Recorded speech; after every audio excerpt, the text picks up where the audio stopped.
It's probably safe to say that criminals really don't care too much about boundary lines or jurisdiction. Because of this, the Texas Code of Criminal Procedure identifies certain powers which may be held by peace officers in states next to Texas under very specific circumstances.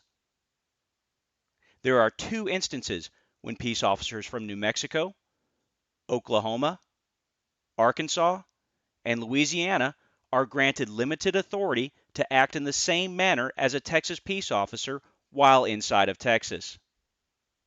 First, the Code of Criminal Procedure states a peace officer from one of these states has the same powers, duties, and immunities when acting in official discharge of duty and when in physical custody of an inmate or defendant and transporting them from a border county or parish into Texas for medical care to the extent necessary to maintain physical custody or prevent escape. So, for example, a peace officer who has a prisoner in custody and is traveling from a border parish or county and entering into Texas to obtain medical care for the prisoner has the same duties, powers, and immunities as a Texas peace officer to the extent necessary to prevent escape or maintain control.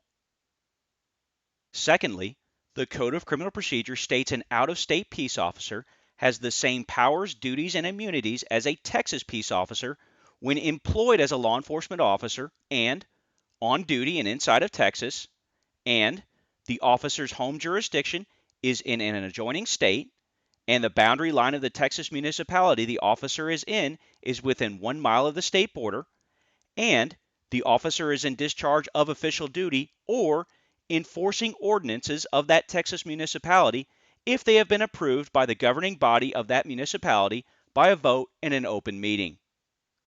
To illustrate this, let's look at a hypothetical example. A Louisiana peace officer is on duty from Parish A on the state border. Keep in mind, it doesn't have to be a parish. It could be a county or a city, so long as it is on the state border. In this hypothetical, though, we'll say it's a parish.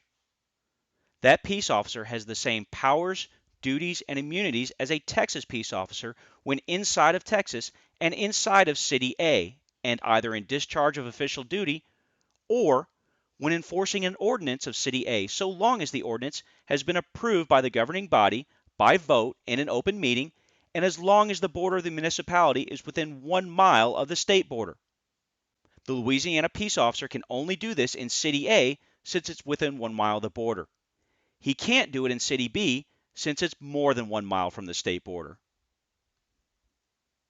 Finally, it's important to note this section of the Code of Criminal Procedure doesn't affect a peace officer from another state who is in fresh pursuit of a suspect for a felony across state lines. Fresh pursuit is addressed later in the Code of Criminal Procedure.